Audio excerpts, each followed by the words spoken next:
আজকে আমি তৈরি করব একদম ছোট্ট ছোট্ট মানে কি বলবো, জিরো সাইজের বা ছোট্ট সাইজের ইডলি। যে ইডলিগুলো আপনারা চটজলদি 5-7 মিনিটের মধ্যে তৈরি করে নিতে পারবেন। ইডলি মেকার আমারও আছে, আপনাদের দেখিয়েছি হয়তো। তো ইডলি মেকারে তৈরি করতে গেলে মিনিমাম একটা ইডলির ছাঁচ থেকে তৈরি করে বেরিয়ে আসতে 15 মিনিট লাগে, 20 মিনিট।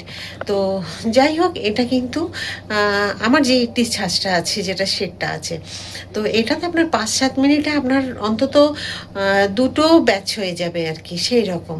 তো আমি সেই রকমই ছোটো ইডলি আপনাদেরকে, মিনি ইডলি যেটা বলবেন আপনারা, আপনারাই একটা নাম দেবেন।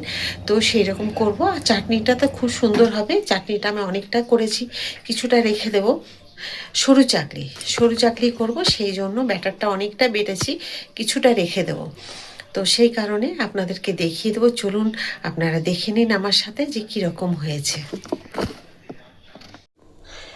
আমি ছোট ইডলি বা ধোসা বা সরু চাকলি যেটাই করি না কেন, আমি যে ইডলি করবো তার ইডলি সাম্বারটা একটা যেটা তৈরি, চাটনি, ইডলির চাটনি আপনারা ছোলার ডাল দিয়ে রেখেছেন। এবার আমি গোটা ছোলা দিয়ে কিভাবে করতে হয় সেই চাটনিটা আপনাদের দেখাবো।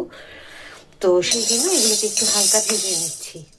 এখানে দেখুন আমি চাল ভিজিয়ে রেখেছি, হয়ে গেছে, মানে একদম গতকাল রাত্রে আমি ভিজিয়ে রেখেছি। তো আজকে আমি এগুলোকে একদম বেটে নেবো মিক্সিতে। আর এখানে দিয়েছি বিউলির ডাল, বিউলির ডাল এখানে ভিজিয়ে রেখেছি, সেগুলো দেখুন খুব সুন্দর ভিজে গেছে। তো এগুলোকে বেটে নেবো আলাদা আলাদা করে। তো এখানে নিয়ে নিয়েছি দেখুন আমি যে চাল, অল্প অল্প করে আমি এগুলোকে বেটে নেব। আমি আরেকটা দেখুন চাটনি করব, দিয়ে দিলাম শুকনো লঙ্কা, কালো জিরে দিলাম, একটু সাদা জিরে, দুটো টমেটো, 3টে টমেটো, 1 ইঞ্চি আদা,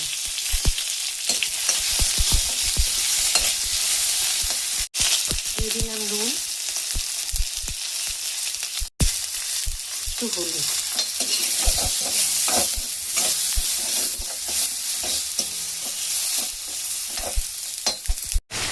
দেখুন এটাকে আমি এখন নামিয়ে রেখে একটু ঠান্ডা করে নেবো, দিয়ে মিক্সিতে বেটে নেব। টমেটো যেগুলো আমি ভাজলাম সেগুলো এখানে দিয়ে দিলাম, দিয়ে দিলাম 1 মুঠো ধনে পাতা। এবার বেটে নেব মিক্সিতে।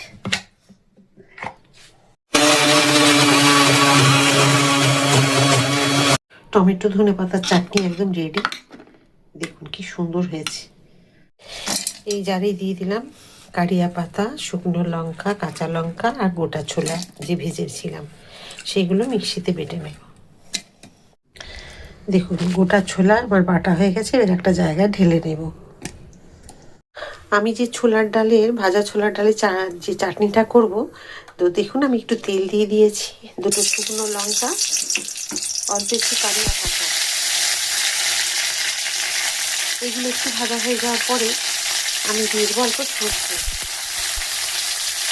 সর্ষেগুলো চটপট আওয়াজ বন্ধ হয়ে গেছে, সব ছড়িয়ে ছিটিয়ে গেছে। এখন আমি এটাকে নামিয়ে দিয়ে দেবো ছোলার ডালের চাটনিতে। দুটো চাটনি রেডি, দেখুন দিয়ে দিয়েছি। এটা হচ্ছে গোটা ছোলার যে আমি চাটনিটা করেছি সেটা, আর ওটা করেছি ধনে পাতার চাটনি। এটা তো একটু সর্ষে, শুকনো লঙ্কা আর দুটো কারিয়া পাতা দিয়ে দিলাম। এটা না দিলেও চলবে, কিন্তু দিলাম একটু ভালো লাগবে বলে। 1 চামচ দিয়ে দেবো বেকিং পাউডার। আমি অল্প একটুখানি ছোট ছোট যে আমি যে মোলটা আছে, একদিন আপনাদের কেক দেখিয়েছিলাম, সেটার আমি একটু ছোট ছোট করে নেব ইডলি। তো 1 চামচ দিয়ে দিলাম, অল্প পরিমাণ তুলে নিয়েছি দেখুন একটা বাটিতে। অল্প একটু দিচ্ছি বেকিং সোডা, পরিমাণ মতো দিয়ে দিচ্ছি নুন, পরিমাণ মতো দিয়ে দিচ্ছি ছোট চামচে 2 চামচ নুন। দেখুন এই মোলটার মধ্যে আমি তৈরি করব আজকে ছোট ছোট ইডলি, তার জন্য আমি দিয়ে দিয়েছি দেখুন সব জায়গাতে একটু সাদা তেল বুলিয়ে দিয়েছি। এখানে একটু দিয়ে দিচ্ছি সামান্য জল, দিয়ে এগুলোকে সবগুলোকে ভালো মতো আমি গুলিয়ে নেব, ভালো করে ফাটিয়ে মেখে নেব এর মধ্যে। দেখুন আমি এইভাবে সবগুলোকে ভরিয়ে দিয়েছি। এবার আমি ঢাকা দিয়ে দেব, ঢাকা দিয়ে আমি 5 মিনিট পর উল্টে নেব। একটা সাইড ফুলে গেছে দেখুন কি সুন্দরভাবে আমি উল্টে নিচ্ছি এগুলোকে। এটা উল্টানোর একটা আছে, কিন্তু আর আমি সেটাকে বের করা হয়নি। তো তার জন্য আমি এইভাবেই একটা চামচ দিয়ে দিয়ে উল্টে নিচ্ছি। তো উল্টানোটাও খুব সহজ। দেখুন আমি তো উল্টে উল্টে দেখিয়ে দিচ্ছি আপনাদেরকে।